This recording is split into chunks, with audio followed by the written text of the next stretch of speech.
Well, I'm just glad Miles isn't here. Oh my God, it would be really bad if Miles was here right now. Would actually be kind of downright awful. Who's Miles, you may ask? Well, character from the movie Sideways. Probably lots of other Mileses out there as well. But this that's particular one, yes. Yeah. And he was not a particular fan of this particular grape that we're about to enjoy. Well, hopefully enjoy tonight.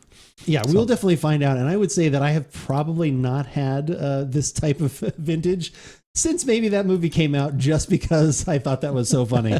So I may have also turned on that. So what do we have? We've got a Merlot from Trader Joe's for this Give It a Shot. I'm Andrew. And I'm Keith, and we are AboutBeverages.com. And the beverage that we're about today is the Trader Joe's Reserve Merlot from Sonoma Valley 2020. This is it's in the current flyer. The Fearless Flyer? The current Fearless Flyer. What? The February one is always one of the bigger ones. Why is that? They're not mailed out anymore. It just used to be, Valentine's Day is a big time. Actually, a little known Trader Joe's fact, that February is actually our busiest sales month of the year. Really? At least in Tucson, because you've got Gem Show, you've got Valentine's Day, and then you do have lots of Super Bowl stuff going on too. Okay. You've named a lot of things there that makes sense now. But it's funny. That overtakes Christmas and Thanksgiving. Yeah, I know. But so this is like I said. Depending on when you're watching this, it's not active anymore, but it was active as of the recording of this. And I gave Andrew a couple of choices, and he said, let's do the Merlot, because I have a bit that we could, and I knew exactly what you're thinking, and that's actually the one I was leaning toward as well. But I can't remember the last time I bought or had a Merlot. Actually, I can, but it's been years. But it was a Merlot that, as Ethan used to say, drank like a cab. It wants to be a cab, Ethan would say. Okay. Because it had more body to it. It had. Oh, okay. So it was, but it was. In fact, I still have a bottle of it. Really? Yes. I think it's a 2012. So is this 100% Merlot? Nothing else in here? I don't know 100%. I don't see anything else on here. Yeah, they won't always say on there. There could be a little bit of something. Yeah, I know. There Lies. Could be something. Lot number 227, if that gives you any indication of anything. So. I did see the ABV. Do you know what the ABV is on this? 14.4. Yeah, 14.4. Yeah. That's it's hot. It's up there. It's getting there. Although wines in general that we have been, I don't know if it's just coincidental, but we've been tasting, trying, all those kinds of things, definitely seem to be on the warmer side lately. ABV wise, a little up there. Yep. Well, there was a Zinfandel that we were almost trying, and it was over 16%. Oh, really? Yeah. I feel like we should try that one. Have my attention. You had me at 16%. You had me at 16%. Nothing really too over the top to speak about color wise. It's what you'd expect. No, it's great lighter in color. Yes. Okay. It's red. It's red. Purplish red.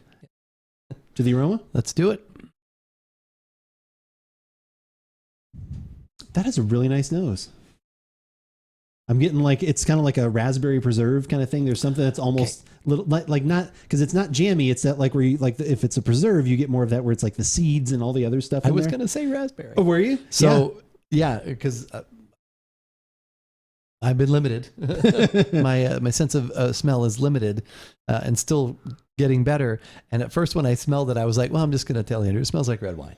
It's just a generic sort of. Right. But then we break. We had a little break there, which is edited out of the podcast. Right. But you see, if you're here live on Thursday nights, and the more sniffs I took of it, all of a sudden I was like, I get raspberry. Mm-hmm. It was very fleeting. It's it's funny. It's the way this is for me.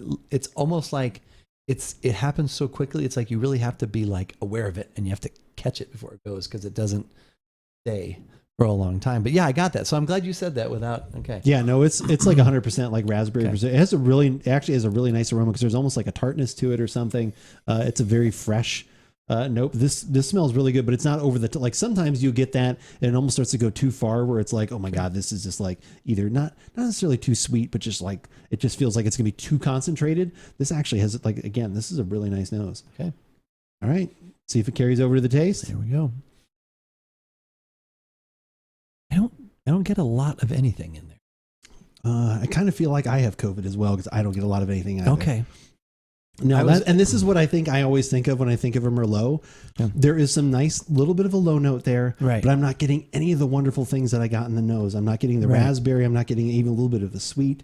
It's just, it feels like when this is used as like a blender or something that is used to like, you know, as like a base for then something else. Like if you see Merlot as 25% of the blend of this, and this, Right. it's kind of giving some nice structure, which I think is there. Like the body in this is nice. Like it's not too heavy, but there is some there. Right. But then the rest of the flavor, it's just very, at least in this is just a little on the generic side for me. Yeah. But there's no faults to it. No, it's, You know, it's like a we would easy- always say with kind of coffee. an easy drinker. It's an easy drinker. It doesn't even, like I said, it's, you know, almost 15% or over 14%. Yeah. But it doesn't taste like no, that. there's So not it's a lot of, there's no heat really. there's no heat from that really. But like I said, unfortunately, the nose that is still there and I think is very nice. It's just none of that really seemed to transfer.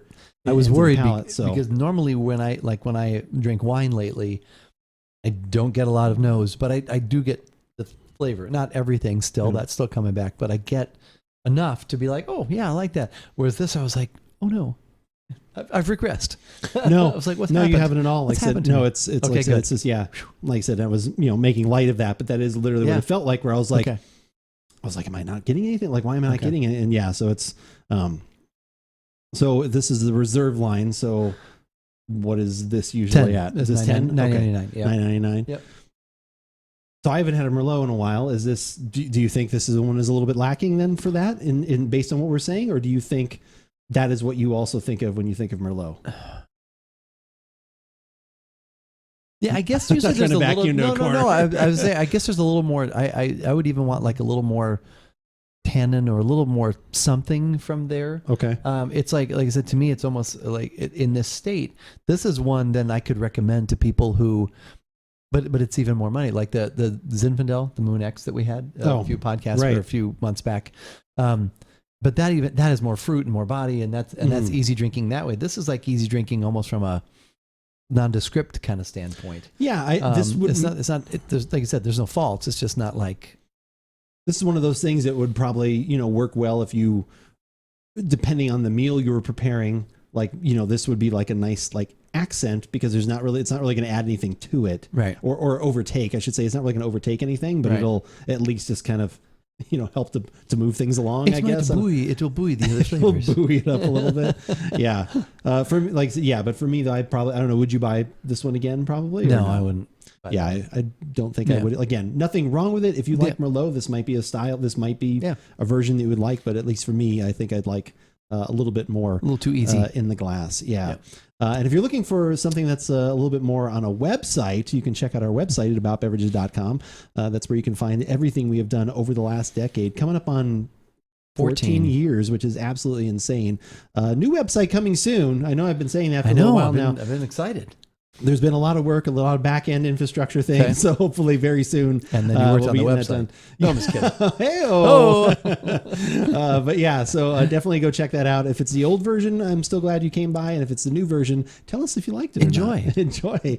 But we've got that. If you only want the latest videos, YouTube is obviously the place to go. Hit the subscribe button there, and you'll always have all of our content as soon as it's available. A little alert will hit your doorstep and say, hey, there's a new review, or hey, there's a new fully archived podcast or something like that. Or maybe, hey, there's some gameplay footage things.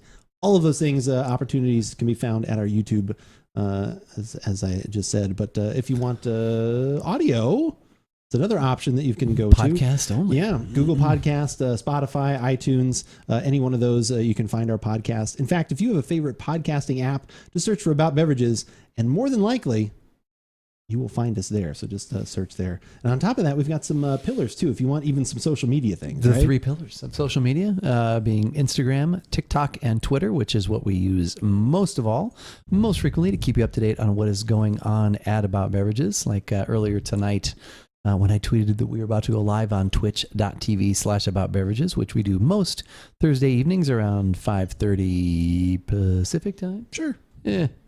for now. That's why you follow on Twitter, because you can find out right. exactly You'll find out when exactly we go when live. it's happening. Yeah. Andrew also lets you know what he's doing throughout the week as far as gaming, what he's going to be playing, and I know there's big stuff coming up here in the next couple of weeks, and what beverages he will be enjoying while he's exploring those games. So follow us on Twitter. But as we always say, whether we like it or not, You should give it a shot.